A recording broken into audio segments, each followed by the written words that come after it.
Hey guys, it's Alex here with Trigger, and welcome to our first Battlegrounds video. I've been sitting in the top 100 of the EU solo ladder for the majority of early access, and I wanted to start a series that would focus on helping players that are interested in consistently getting better finishes and improving their rank on the leaderboards, but within the context of actual matches. So throughout this video, you're going to hear me highlight some of the strategy and the decision making that I use in my games, which will hopefully help you in yours. Let's get into it.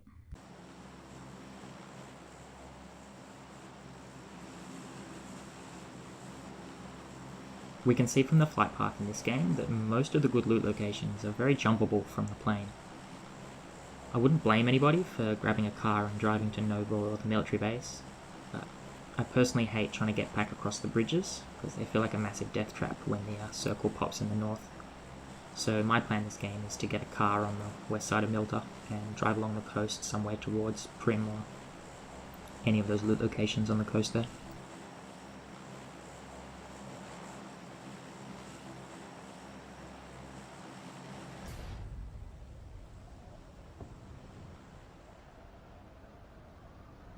Dying early in this game is really going to tank your rating, so you really just have to dodge players at the start of the game.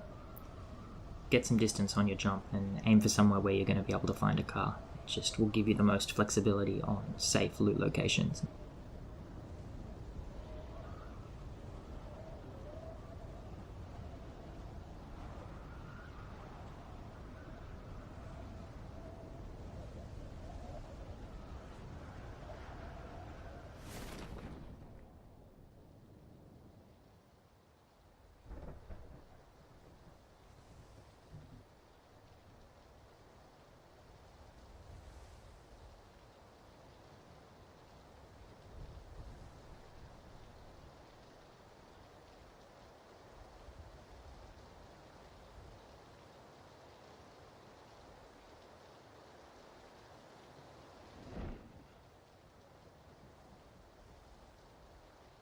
Seeing that many people jump further to the southwest makes me change my plans here.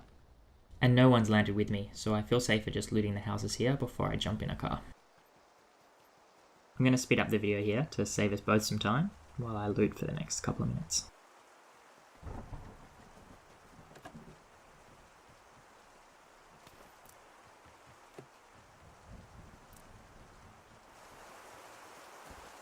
It's good to get into the habit of closing exterior doors as you enter and exit buildings because it denies a lot of information from enemies and also gives you an excellent sound cue if someone does push into the same building as you. It is also really worth it to loot with your inventory open as you save a lot of time by skipping the loot animation. And a nice little tip is that you can drag gear and attachments onto your player model and it'll auto-equip them for you.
With the blue zone moving in, I'm going to start heading towards a vehicle.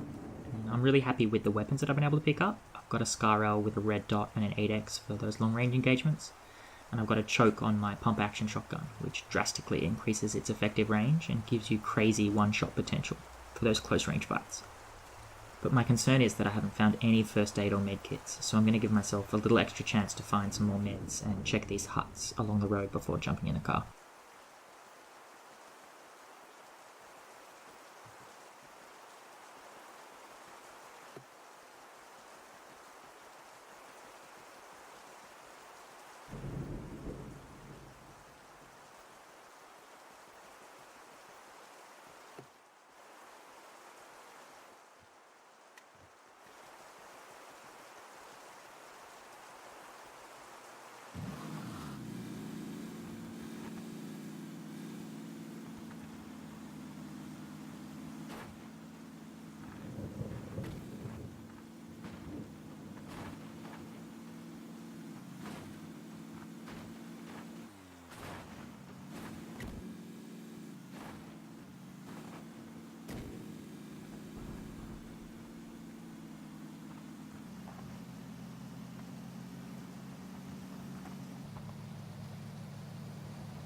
I'm really worried about my lack of meds moving into the late game, so here I'm just trying to figure out if I think any of these houses will be safe for looting. But the problem is they're all under the flight path of the plane, and this is also going to be the most busy part of the play zone when all the players in the south push in. So I figure it's not worth the risk and I end up giving up on this idea.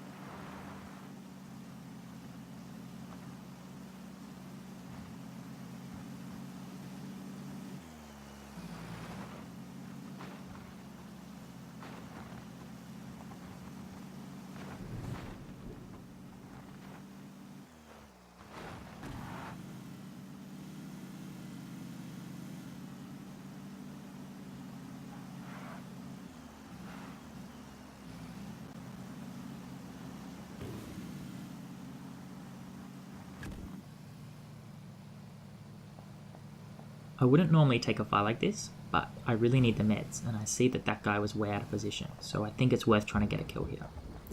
I want to drive past and try and get out somewhere where he won't exactly know where my position is. But unfortunately my timing's a bit off, and he sees me just as he turns the corner.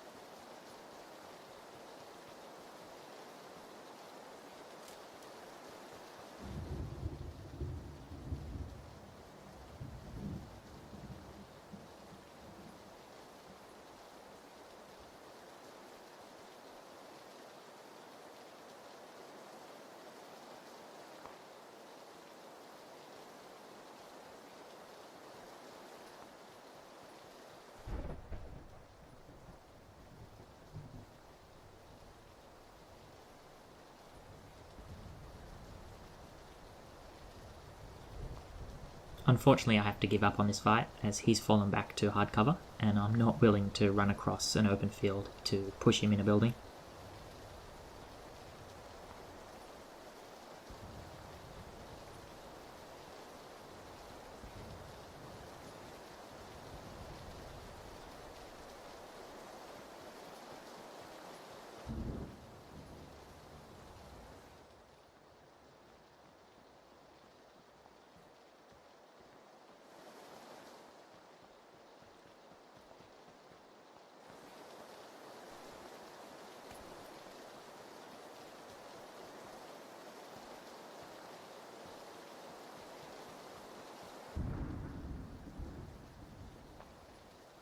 I had ideas here of maybe using the rocks around the bridge to ambush people as they cross and get some meds that way, but that's quickly quashed as I find this guy swimming towards me in the water. And as we all know, water's a bit of a force build in this game. Even Kobe's not good enough to kill him.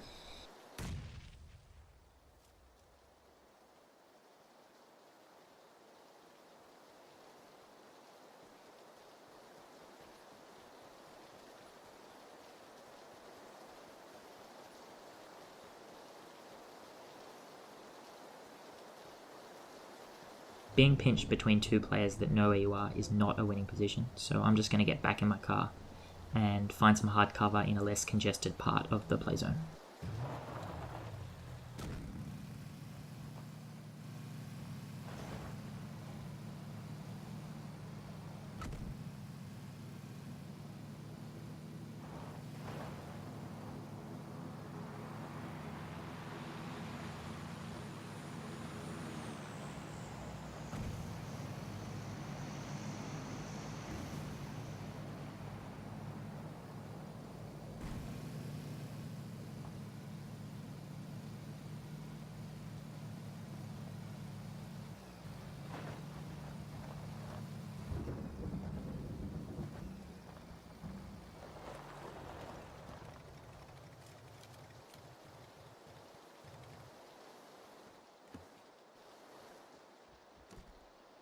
Abusing third person in these huts, it's not a flashy way to play, but they have put them in the game, and if your goal is to win, there's no reason you shouldn't use them.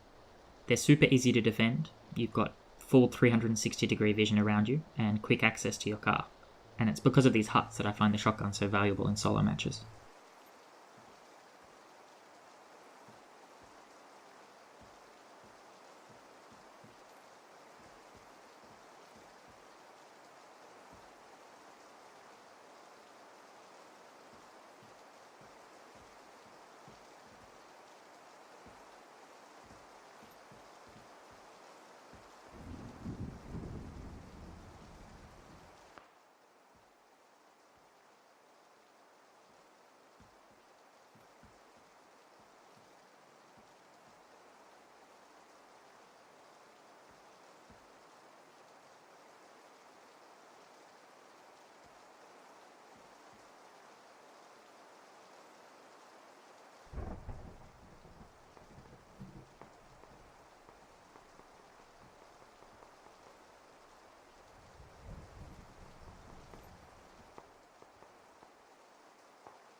The biggest tip I can give you guys about defending these huts is not to get stuck inside them. You don't want to get into a third-person battle with someone right next to the hut. That's why I opened the door as soon as I heard that car, because on the off chance that it is coming towards me, I want to be able to get out and engage them while they're in the open. I'm definitely not giving up the element of surprise, because my car is parked right next to me, and he definitely knows I'm in here, and more often than not, that'll actually be a deterrent, and they'll drive in another direction.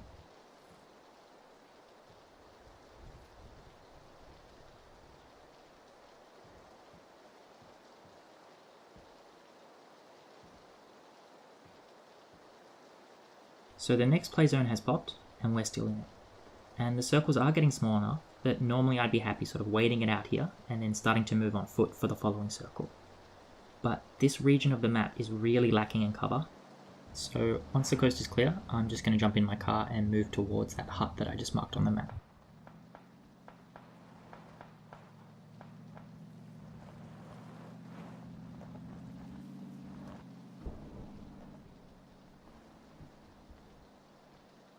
Because we've chosen to push to the centre of the play zone, we want to move as quickly as possible.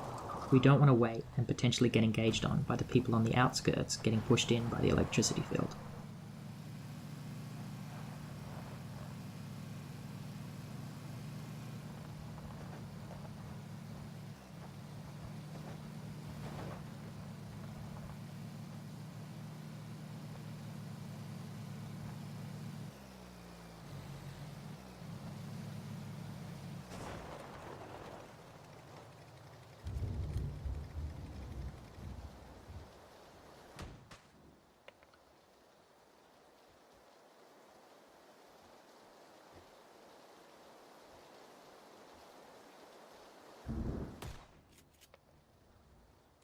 So I wasn't surprised at all to find that there was somebody already at this hut.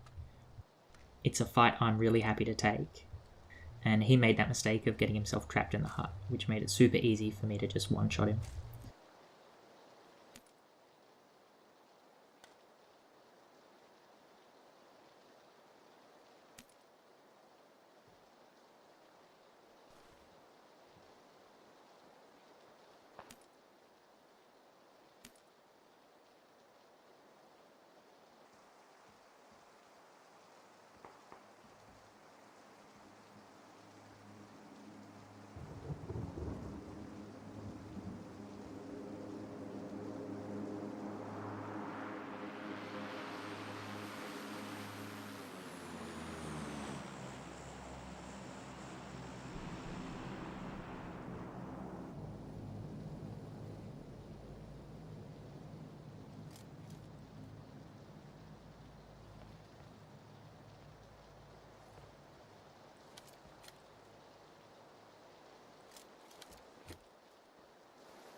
I mean, look how easy that was. That's why you want to get out of the hut, and that's why you want to carry a shotgun.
I'm pretty sure I make the wrong decision here by moving to this western pylon, as if there was someone behind it, I'm running directly at them in the open, and it would be such an easy kill for them.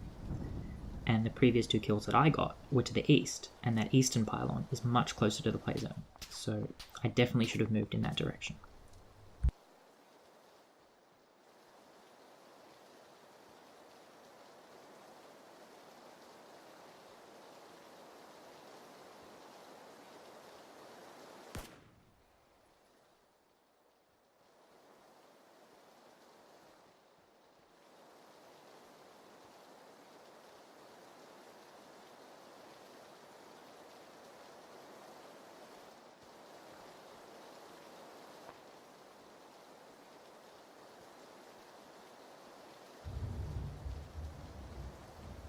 When it's this late in the game, don't forget to use your stims.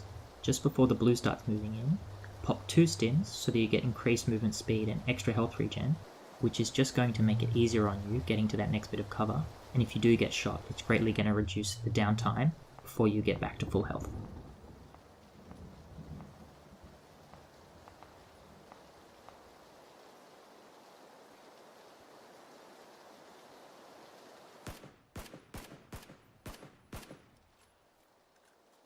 Getting that frag there puts me in a 1v2, and I know that one of my opponents is over behind that small tower to the left. My priority is to find where the other guy is, so that I have the most information to make the best move towards the next play zone.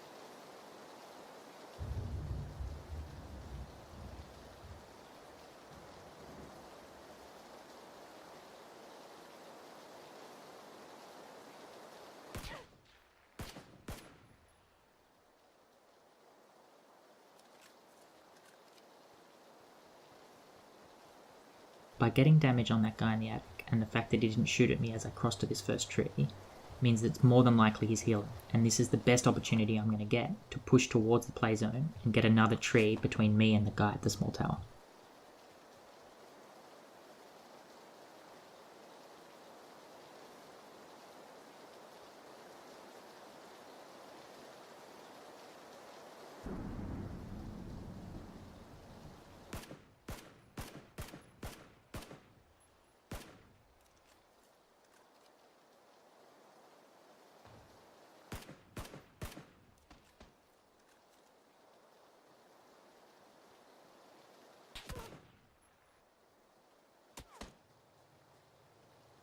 So I got that 5th kill there, but it cost me my life, as I took way too long and ended up getting pushed into a terrible engagement right in the open.